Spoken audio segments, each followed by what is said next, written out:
Assalamualaikum. Opa, oh Opa. Kami datang ni.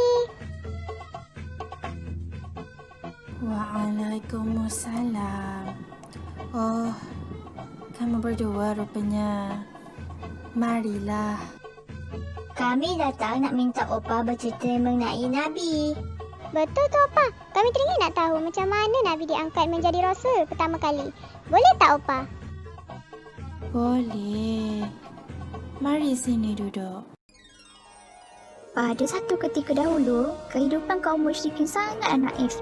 Ini kerana pemerintahan ketika itu tidak berlaku secara adil dan hanya memikirkan keuntungan semata daripada mengamalkan kerja yang sangat mulia. Abu Talib yang menjadi salah seorang pemimpin sedar akan hal tersebut, tetapi beliau tidak mampu untuk melakukan perubahan. Tambahan pula, Abu Talib sentiasa mendapat tentangan daripada saudaranya iaitu Abu Jahal dan pengikutnya. Oleh disebabkan kezaliman masyarakat Arab Jahiliyah, baginda telah membawa diri untuk bermunajat di Gua Hira. Setiap kali beliau merasakan penduduk Mekah dizalimi, beliau sering bertafakur dan beribadah di Gua Hira, iaitu sewaktu usia beliau berusia 40 tahun. Beliau sangat bimbang dengan apa yang berlaku di Mekah ketika itu, seperti penghambaan, perjudian, pemimpin yang penuh dengan sifat yang tamak, pembunuhan bayi tanpa belas kasihan, dan pemujaan patung berhala yang dicipta sendiri oleh manusia. Pada suatu hari bersamaan dengan 17 Ramadan, gua tersebut telah dipenuhi dengan cahaya yang sangat terang. Tiba-tiba, malaikat Jibril muncul di hadapan baginda dan berkata, "Iqra," yang bermaksud bacalah. Dan Muhammad menjawab, Aku tidak tahu membaca. Aku tidak tahu membaca. Aku tidak tahu membaca. Mendengar jawapan tersebut, malaikat Jibril pun memeluk tubuh Muhammad SAW dengan erat, lalu melepaskannya dengan kembali menurun membaca. Setelah 3 kali Muhammad SAW memberi jawapan yang sama, malaikat Jibril pun menyampaikan utusan Allah. Bacalah dengan nama Tuhanmu yang Maha Pencipta alam ini. Dialah yang menjadikan manusia daripada setitik darah. Bacalah Tuhanmu yang Maha Kuasa, yang mengajar kamu menulis. Dia yang mengajar manusia apa yang tidak diketahui. Selepas itu, Jibril pun gaib dan baginda berasa sangat terkejut. Dengan turunnya 5 ayat pertama tersebut, maka baginda telah dipilih oleh Allah untuk menjadi Rasul. Beliau telah keluar daripada gua dan terus pulang ke rumah dalam keadaan kebingungan dengan apa yang telah berlaku. Tetapi semasa beliau dalam perjalanan turun ke gua tersebut, Jibril muncul semula dan berkata, Muhammad, kau pesuruh Allah dan aku malaikat Jibril. Baginda cuba untuk berpaling, tetapi kemana saja beliau melihat pasti tertumpu kepada Jibril. Dan Jibril mengulangi kata-katanya, Muhammad, kau pesuruh Allah dan aku malaikat Jibril. Sebaik saja malaikat Jibril menghilang, beliau bergegas untuk pulang ke rumah. Beliau berasa sangat menggigil dan menggeretar.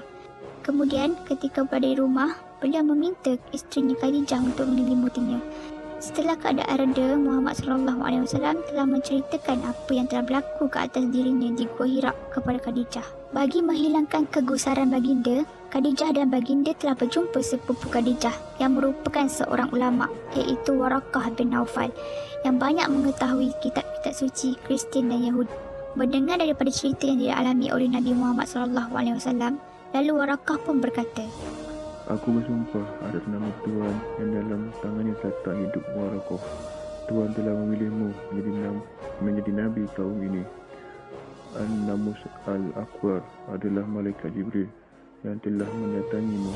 Kaummu akan mengatakan bahawa engkau penipu. Mereka akan memusuhimu. Sungguh, sekiranya aku dapat hidup pada masa hari itu, aku akan berjuang untuk memilihmu. Begitulah ceritanya. Daripada kisah tersebut, jelaslah bahawa malaikat itu wujud dan merupakan makhluk utusan Allah kepada Nabi, iaitu menjadikan Al-Quran sebagai pegangan. Dan perkara tersebut adalah rukun iman yang pertama, kedua dan ketiga wajib dipercayai sebagai umat Islam, iaitu yang pertama, percaya kepada malaikat, kedua, percaya kepada kitab, dan yang ketiga, percaya kepada Rasul. Faham cucu-cucu Opa semua? Faham apa?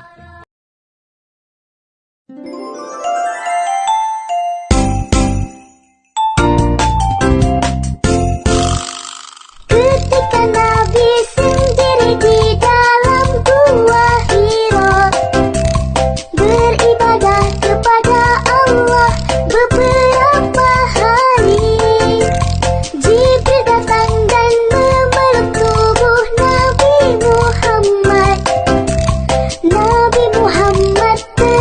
wujud